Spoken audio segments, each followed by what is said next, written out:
नमस्कार। आदर्श शिक्षण समिति की ऑनलाइन क्लास में आपका हार्दिक स्वागत। आज हम पढ़ेंगे कक्षा षष्ठी का अध्याय 4 वस्तुओं के समूह बनाना भाग 2। विलय अथवा अविलय पदार्थ। कुछ ठोस पदार्थ, जैसे कि हमको पता है कि पदार्थों की मुख्यतः 3 अवस्थाएं होती हैं, ठोस, द्रव और गैस। तो जो कुछ ठोस पदार्थ जैसे चीनी, नमक, चौक का पाउडर, रेत, लकड़ी के बुरादे, इन सबको हम इकट्ठा करते हैं और इकट्ठा करने के बाद में कांच की एक ग्लास लेते हैं। कांच की ग्लास इसलिए लेंगे ताकि जो हम उस पानी के अंदर चीज़ों को घोलेंगे तो वो हमें अच्छी तरीके से दिखाई दे। तो उसके लिए हम एक कांच की ग्लास लेंगे। प्रत्येक गिलास को लगभग 2/3 भाग या फिर आधा भर लेंगे। फिर पहले गिलास में कुछ मात्रा में चीनी, दूसरे की गिलास में नमक और तीसरी गिलास में चौक का पाउडर, चौथी गिलास में बालू, रेत और पांचवी गिलास में लकड़ी का बुरादा। ऐसे सभी गिलासों में हम एक एक सामग्री करके डाल देंगे।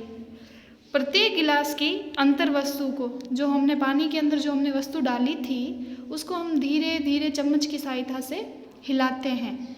हिलाने के बाद में जब अच्छी तरह पानी के अंदर घुल जाती है, उसके बाद में हम थोड़ी देर प्रतीक्षा करते हैं। प्रतीक्षा करने के बाद में हम देखते हैं कि जो जल में हमने पदार्थ मिलाए हैं उनके साथ क्या होता है। जो पदार्थ हमने ग्लास में पानी के साथ में घोले थे, वही पदार्थ इस सारणी में दिए हुए हैं। तो सबसे पहले मान लो हमने पहली गिलास में नमक घोला, तो जब हम नमक को पानी के अंदर घोलते हैं तो वह पूर्णतः दिखनी बंद हो जाती है। जैसे कि हमारी माता जी शिकंजी बनाती हैं तो शिकंजी के अंदर चीनी घोलती है तो वह लुप्त हो जाती है। जैसे हम चाय वगैरह या फिर कोई वस्तु बनाते हैं, जैसे कि लिक्विड पदार्थ बनाते हैं, तो उसमें से भी चीनी लुप्त हो जाती है क्योंकि वह पूर्णतः उस पदार्थ में घुल जाती है। और जो नमक है, नमक भी अगर हम पानी में डालते हैं तो नमक भी पूर्णतः लुप्त हो जाता है। शिकंजी में नमक भी डाला जाता है, तो जब उसको पानी में डालते हैं तो नमक भी दिखना बंद हो जाता है। तीसरा हमने लिया था बालू, रेत। ज़रूरी नहीं है कि हम बालू रेत ही लें, हम घर के बाहर से भी रेत ले सकते हैं, जो भी हमें उपलब्ध होती है। अगर हम उस रेत को भी पानी के अंदर अगर डालते हैं तो डालने के बाद में जब उसको हिलाते हैं और कुछ देर बाद में देखने पर हम देखते हैं कि बालू रेत थोड़ी देर बाद में तली में बैठ जाती है और पानी ऊपर आ जाता है, तो यह पूर्णतः मिक्स नहीं होती है। चौक का पाउडर भी पानी के अंदर पूर्णतः मिक्स नहीं होता है।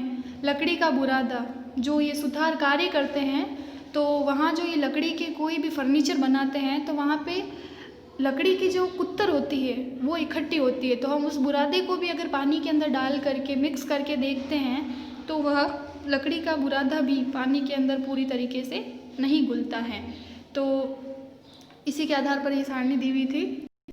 जैसे कि अभी हमने प्रयोग करके देखा तो कुछ पदार्थ तो पानी के अंदर पूर्णतः घुल गए थे, कुछ पदार्थ घुले नहीं थे। अब हम देखते हैं कि कुछ पदार्थ जो जल में पूर्णतः लुप्त हो जाते हैं, जैसे कि चीनी, नमक, हम यह कह सकते हैं कि यह पदार्थ जल में विलय हैं। अन्य पदार्थ जो जल के साथ मिश्रित नहीं हुए तथा काफ़ी समय तक, जैसे हमने ग्लास के अंदर लकड़ी का बुरादा लिया, रेत ली, उसको हमने काफ़ी देर तक हिलाया और हिलाने के बाद भी वो जल में लुप्त नहीं हुए, तो यह पदार्थ जल में अविलय है। चूँकि जल बहुत से पदार्थों को विलीन कर सकता है, इसलिए हमारा शरीर के प्रकार्यों में इसकी एक महत्वपूर्ण भूमिका है।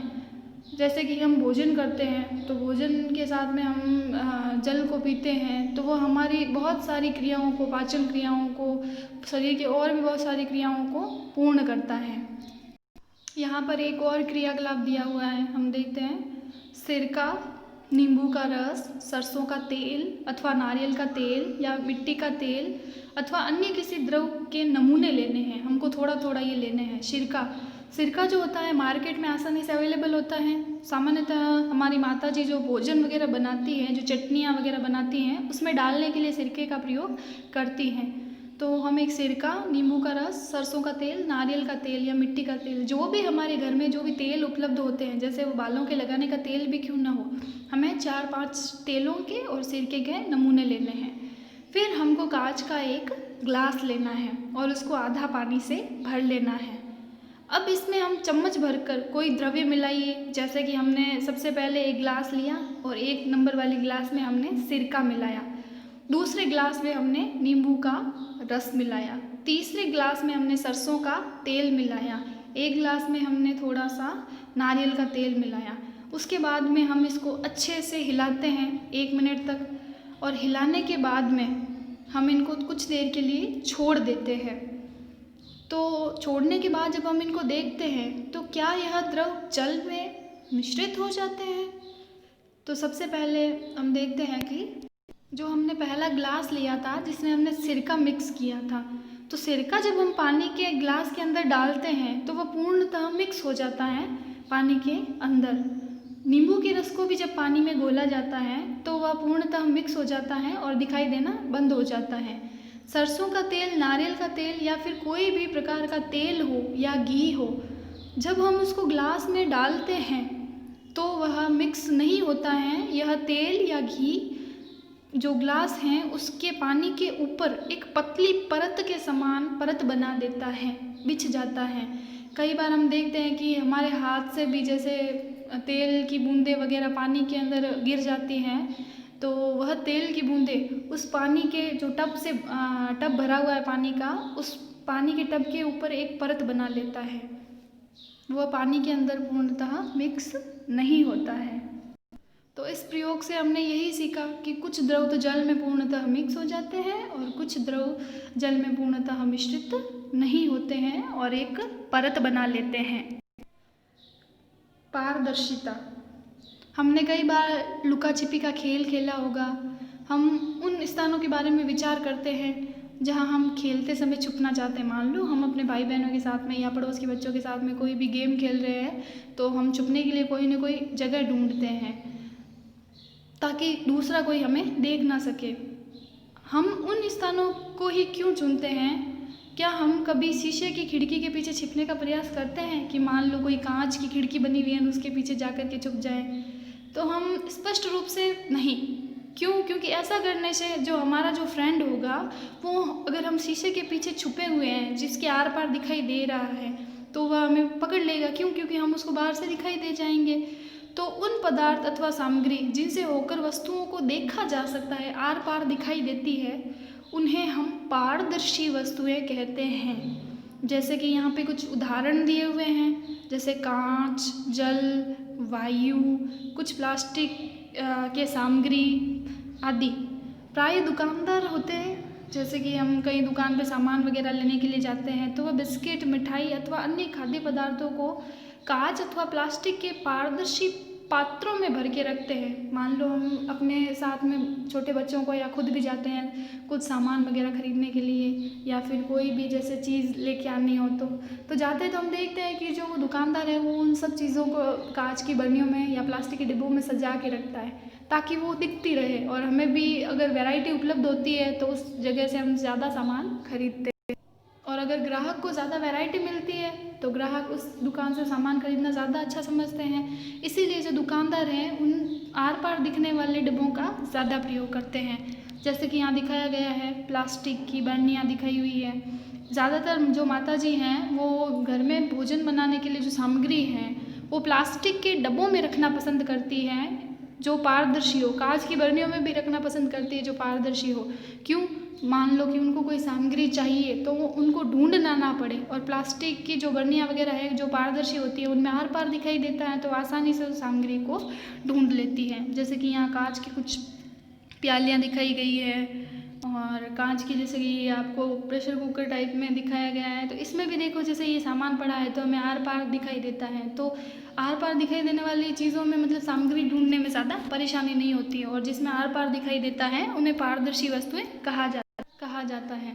इसके विपरीत कुछ ऐसे पदार्थ भी होते हैं जिनसे होकर हम वस्तुओं को आर पार नहीं देख सकते, तो इन पदार्थों को अपारदर्शी कहते हैं। हम यह नहीं बता सकते हैं कि बंद लकड़ी के बॉक्स में या गत्ते के डिब्बे अथवा धातु के जो पात्र होते हैं जैसे कि कॉपर के, एल्युमिनियम के, तो उन पात्रों में क्या रखा है, उनके अंदर सामान कौन सा डाल के रखा है। लकड़ी, गत्ते अथवा धातुएं अपारदर्शी पदार्थों के उदाहरण हैं। क्या अब हम यह समझ सकते हैं कि हम बिना किसी भ्रांति के सभी पदार्थ एवं वस्तुओं को पारदर्शी अथवा अपारदर्शी में समूहित कर सकते हैं, कि ऐसे ऐसे वस्तुओं की सूची बना सकते हैं कि कुछ जो वस्तुएं पारदर्शी है और कुछ जो वस्तुएं अपारदर्शी। जैसे कि चित्र में दिखाया गया है, यहाँ पे आपको कुछ स्टील के डब्बे दिखाए गए हैं। अगर इनमें मान लो कोई सामान भर के रखा है तो वो दिखाई नहीं देगा, तो इसके लिए ये धातुओं के डब्बे हैं, इनमें आर पार दिखाई नहीं देता है। तो ज़्यादातर जो प्लास्टिक के डब्बे काम में लाए जाते हैं ताकि सामान आसानी से मिल सके। जैसे कि ये आपको दिखाया गया, ये भी अपारदर्शी वस्तु है, जैसे थाली, कटोरी, चम्मच, इनसे भी आर पार दिखाई नहीं देता है। हम क्या करते हैं, एक कागज़ की एक शीट लेते हैं। कागज़ की एक शीट के ऊपर हम एक बूंद खाने का तेल या मक्खन डालकर इसको फैलाते हैं और फिर इसको बल्ब के द्वारा दोबारा इसे ध्यान से देखते हैं। अब हम देखते हैं कि हमें उस कागज़ के आर पार दिखाई नहीं देता है। तो ऐसे पदार्थ जिनसे होकर वस्तुओं को स्पष्ट नहीं देखा जा सकता, वो आंशिक रूप से दिखाई देती है वस्तुएं, हमें पूर्णतः साफ दिखाई नहीं देती हैं, तो उन्हें हम पारभासी वस्तुएं कहते हैं। जिनसे धुंधला दिखाई देता है, हम ऐसे कह सकते हैं, तो ऐसी वस्तुएं पारभासी कहलाती हैं। जैसे कि कई बार जो खिड़कियों के कांच होते हैं वो कांच पारभासी लगाए जाते हैं, जैसे कि अंदर की कोई चीज़ें बाहर ना दिखाई दे और बाहर की चीज़ अंदर ना दिखाई दे।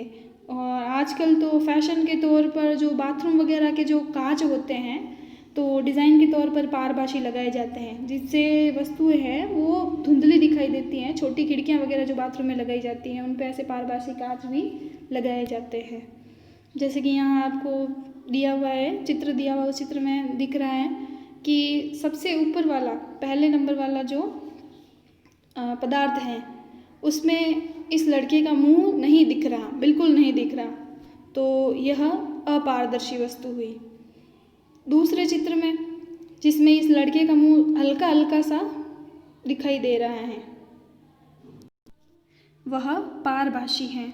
तीसरा, जैसे कि आपको इस चित्र के अंदर दिख रहा है कि इस लड़के का मुंह इस वस्तु के आर पार दिखाई दे रहा है, एकदम साफ दिखाई दे रहा है, तो यह पारदर्शी वस्तु हुई। अब जो हमने पढ़ा उसी के आधार पर यहाँ कुछ प्रश्न दिए हुए हैं, यह आपको अपनी कॉपी में करने हैं। सबसे पहला प्रश्न हमारा है कि विलय पदार्थ किसे कहते हैं, कि जो पदार्थ पानी में घुल सकते हैं तो उनके आपको नाम देने हैं, कि जो पानी के अंदर अच्छे से पूर्णतः घुल जाते हैं। दूसरा है अविलय पदार्थ किसे कहते हैं, इसके भी उदाहरण देने हैं। और तीसरा प्रश्न हमारा है पारदर्शी वस्तुएं किन्हें कहते हैं, इसके उदाहरण दीजिए। चौथा प्रश्न हमारा है अपारदर्शी वस्तुएं किन्हें कहते हैं, उदाहरण दीजिए।